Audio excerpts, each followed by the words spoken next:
14,000 పాఠశాలలో స్వచ్ఛదనం పచ్చదనం కార్యక్రమంపై అవగాహన కల్పించామన్నారు కాంగ్రెస్ నేత సామ రామ్మోహన్ రెడ్డి. గతంలో బీఆర్ఎస్ మాదిరిగా తమ ప్రభుత్వం పనిచేయదన్నారు. ఏనాడైనా కేసీఆర్ పెట్టుబడుల కోసం దేశం విడిచి వెళ్లారని ప్రశ్నించారు.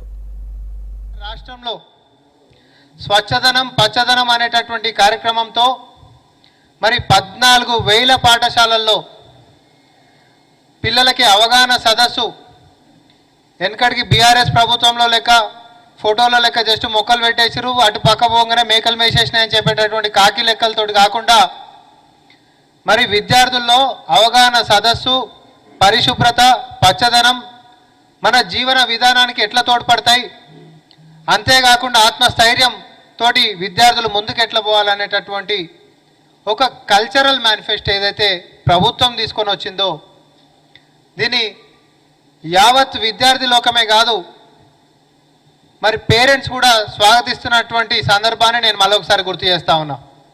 గత చరిత్రలో ఎప్పుడన్నా జరిగిందా? తెలంగాణ నుంచి దశాబ్ది కాలంలో ఒక ముఖ్యమంత్రి గారు రాష్ట్రానికి నిధులు తీసుకొని వచ్చేటటువంటి దాంట్లో కంపెనీలను తీసుకొని వచ్చేటటువంటి ప్రయత్నంలో భాగంగా ఈ రోజున ముఖ్యమంత్రి గారు కండాలు దాటిపోయినటువంటి చరిత్ర ఉండేనా? కానీ ఈ ముఖ్యమంత్రి గారు, ప్రజల ముఖ్యమంత్రి రేవంత్ రెడ్డి గారు ప్రజాప్రభుత్వం ముందుకు తీసుకొని పోతా ఉంది. బీజేపీ నేతలు ఏమని మాట్లాడతారు? స్కిల్ యూనివర్సిటీ పెడతానంట, భూ కుంభకోణాలు మనం చేస్తున్నామట. బండి సంజయ్ గారు మాట్లాడతారు. ఏమైనా అర్థం పడదాం ఉందా? ఈరోజు మత కలహాలు లేకపోతే మతపరమైనటువంటి చిచ్చులు పెట్టి ఎంపీ ఎట్లా గెలవాలి అనేటటువంటి స్కిల్ తప్ప ఆయనకి ఇంకో స్కిల్ ఉంటున్నటువంటి చరిత్ర ఉందా? లేకపోతే గతంలో మీరు ఏదైతే పాదయాత్ర మొదలు పెట్టిరో ఆ రోజు మీరు మొదలుపెట్టినటువంటి వసూళ్ల పర్వం తట్టుకోలేకనే కదా మీ పదవిని ఊడవీకేసి పక్కకు జరిపింది. అర్ధరాత్రి పూట మరి అధ్యక్షుడిని మార్చింది. మీరు ఈరోజు కుంభకోణాల గురించి మాట్లాడితే ఎట్లా బండి సంజయ్ గారు?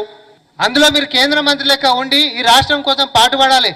2 కేంద్ర మంత్రులు, 8 మంది ఎంపీలు ఏమొరగబెట్టనీకున్నారు. మొన్న బడ్జెట్లో కనీసం మన యొక్క తెలంగాణ ప్రస్తావన కూడా చేయకపోతే ఏం ముఖం పెట్టుకొని మళ్ళీ ప్రజలు